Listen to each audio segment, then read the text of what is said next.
안녕하세요. 놀면서 유익한 일 하기의 놀면모의 태지입니다. 오늘은 벌써 인플레이션이 왔다 라는 주제로 한 말씀 드리도록 하겠습니다. 잘 아시다시피 코로나19로 인한 경기 침체를 막기 위해 세계 각국 정부에서는 돈을 무차별적으로 풀고 있습니다. 미 달러는 역대 최고의 발행고를 나타내고 있고, 일본은 잃어버린 20년의 경기 침체를 되돌리기 위해서 아베노믹스로 엄청난 엔화를 풀고 있으며, 유로화도 경제 위기 극복을 위해 2008년 금융위기 이후 지속적으로 양적 완화를 계속하고 있습니다. 상기표는 FRED 통계 자료로 보시는 바와 같이 2020년에 와서 미 달러 M2가 급격히 상승하는 모습을 볼 수가 있습니다. 그런데 이렇게 과도하게 돈을 풀면 인플레이션이 오는 게 정상인데, 아직 물가도 싸고 금리도 저금리라 전혀 인플레이션 분위기를 느낄 수가 없습니다. 하지만 그렇지 않습니다. 벌써 인플레이션이 우리에게 가까이 오고 있고 왔습니다. 부동산 가격이 급등하고 경기가 안 좋은데도 주식시장이 요동을 치고 일부 귀금속 등 명품 시장은 화랑을 보이고 있으니까요. 안전자산인 금값도 온수당 2,000달러에 육박하고 있고 앞으로도 더 오를 것으로 전망하고 있습니다. 달러 발행의 남발로 기축통화인 달러는 그 가치가 계속 하락하고 있고, 기축통화의 지위도 위태롭다고들 이야기하고 있습니다.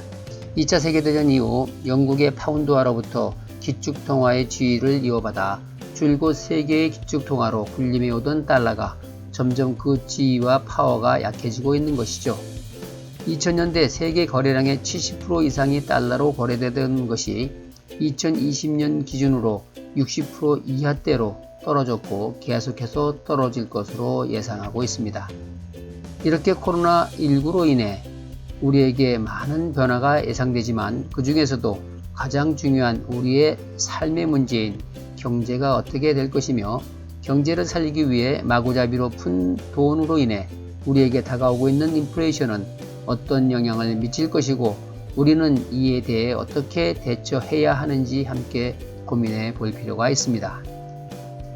인플레이션 시대는 돈의 가치가 떨어지기 때문에 남의 돈을 빌려서라도 금이든 부동산이든 주식이든 사놓으면 돈 가치는 계속 떨어져 빌린 돈, 다시 말해 부채는 점점 가벼워지고 빌린 돈으로 투자한 현물은 점점 가치가 올라가서 상승시키는 현상을 나타냅니다.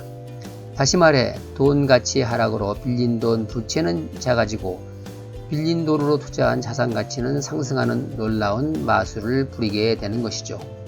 그러므로 지금 부동산 그리고 주식이 올라가는 것은 당연한 것이고, 사람들이 가능한 한 돈을 빌려 주식을 사고 부동산을 사는 것은 현명한 판단이며, 그렇지 못한 사람은 현명하지 못한 행동을 하고 있는 것이라고 아니 말할 수가 없습니다.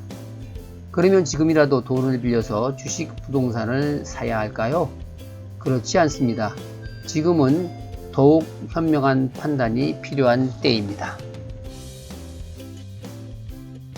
인플레이션이 심해지면 이를 하이퍼 인플레이션이라고 하는데, 하이퍼 인플레이션이 오면 주식, 부동산은 물론 암호화폐 등 그동안 투기로 인해 낀 거품이 일시에 꺼져 폭락이 올 수도 있고, 오히려 생필품 가격이 폭등할 수 있습니다.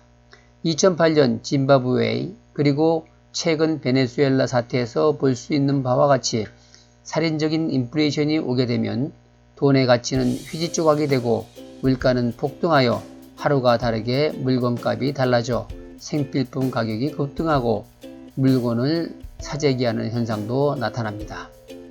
따라서 이 정도는 아닐지라도 우리 앞에 다가오는 본격적인 인플레이션에 현명한 대처가 필요합니다. 그럼 어떻게 하는 것이 현명한 대처일까요? 지금은 폭등한 주식과 부동산을 사는 것은 위험하다고 생각합니다. 투자를 멈추고 기다릴 줄도 아는 것이 현명한 대처이며 투자법이라 사료됩니다. 당분간은 주식, 부동산이 더 오를 수도 있겠지만 단기 과열, 거품이 낀 것은 분명해 보입니다. 따라서 다가올 조정 또는 하락에 대비할 필요가 있습니다. 그렇다고 그냥 현금을 가지고 있는 것도 돈가치 하락으로 불안하다고 생각이 되면 금과 미국채 같은 안전자산으로 바꾸어 가지고 있는 것이 현명한 판단이라 하겠습니다.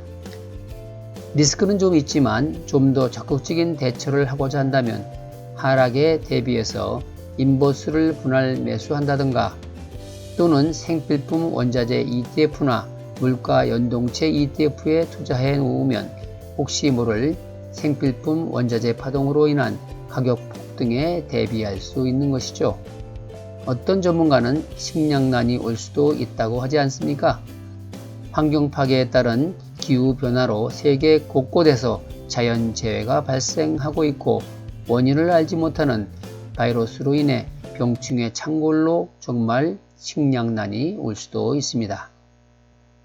그렇다고 쌀 등 생필품을 사재기해 놓을 필요는 없고 이와 관련된 생필품 원자재 ETF나 물가 연동체 ETF에 투자해 놓는 것도 적극적인 대처 방법이라 생각이 됩니다. 미약하지만 경영학도로서 경제에 관심이 많은 유튜버로서 감히 한 말씀 드렸습니다. 투자에 참고하셔서 보다 유익한 경제활동을 하시기 바랍니다. 이상 놀면서 유익한 일하기의 놀면뭐의 TG였습니다. 구독, 좋아요는 제가 좀 더 유익한 콘텐츠를 만드는 데 힘이 됩니다. 감사합니다.